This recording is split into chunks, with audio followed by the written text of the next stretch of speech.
Guys, it's me, Brian, your friendly neighborhood autistic kid, and I'm gonna tell you a story.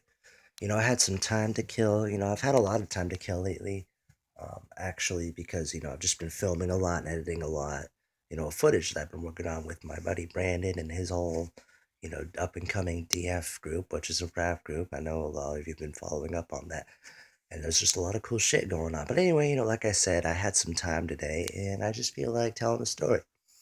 I meet a lot of people. I go from place to place, house to house, apartment to apartment, park benches, depending on what's going on in my life. Maybe, public bathrooms.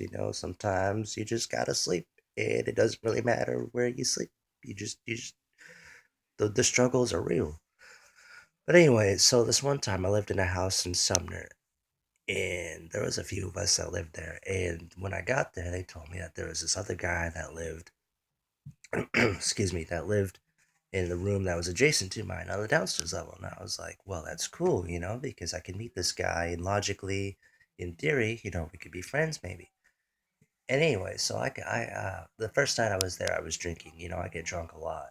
Sometimes at a bar, sometimes I go to Safeway, sometimes I have money, sometimes I don't have money, sometimes you just accidentally, you know, have a backpack on, and sometimes you just gotta take a risk. What's life without taking a risk? It's like playing Halo while legendary.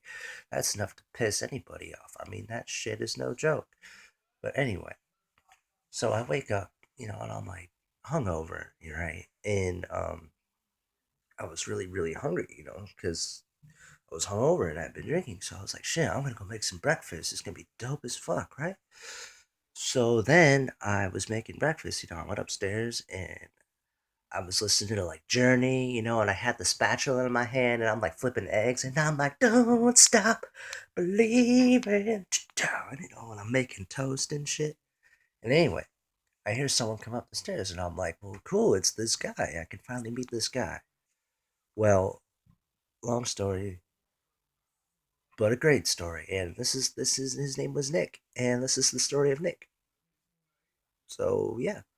Anyway, so I go up, I turn my head, and it's like a slow motion, like horrific look. I mean, it's just like when you see someone that you just hate, like an ex or like your friend's mom or just something, you're just like, ah.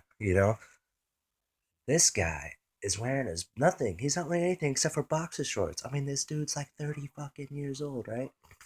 And he looked a lot like Val Kilmer on meth, like straight out of Top Gun, like getting ready to play fucking volleyball, fucking like Iceman, Ghost Rider, Maverick, whatever the fuck. And I'm like, dude, what the honey badger bullshit is this guy's fucking problem? I'm having a good morning, trying to make fucking breakfast, and your ass has to come up here. Man, you better go the fuck back downstairs, man. I swear to God, I'll kick your ass with my spatula, you know? And anyway, like, we used to fuck with Nick.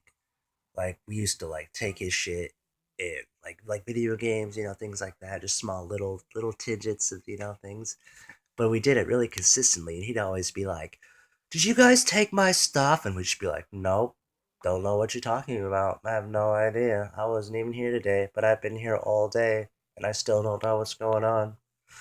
And like, we'd use like his shampoo, like because there was only one bathroom downstairs for like three of us to share, so we'd take his shampoo and stuff. Like, we really fucked with this guy because he was so, not gonna lie, I have autism, and he really, really creeped me the fuck out.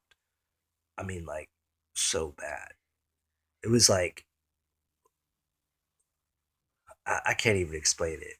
But if I come up with something, I'll go back to it. But anyway, what I remember the most about him was that one day this girl came over to the house and she came to see Nick. And I was just so surprised because she seemed cute enough, but I think she was cute, but she wasn't smart enough to realize the audacity of how fucking creepy this guy actually is, right? And he was like, "Oh, hey, this is my friend." And I was like, "Oh, what are you and your friend gonna go do?" And he was like, "Oh, gee, we're just gonna go to a park and look at the stars and shit because it's gonna be a nice night out." And I guess there was some kind of constellation or some kind of nature star thing that was happening. Like when like a comet shoots through the sky, that's like a big deal, and people go look at it and shit. It's cool. It's like whatever. And I was like, good for you, man. You finally got a lady friend. Anyway, long story short, the next day, she didn't call back. And she never called him back again. And we still don't know what happened. But this went on for weeks. Like my other roommates would be in the same house, I mean, they'd be in the house at like the same time, and I'd call him, and I'd be all real Eddie Murphy about it. I'm like, hey man, hey, she didn't call back, and he'd be like, she didn't call back. I was like, no man, she didn't call back. This went on for a long time. Anyway, I moved out, and I never saw Nick again. And that's the story of Nick.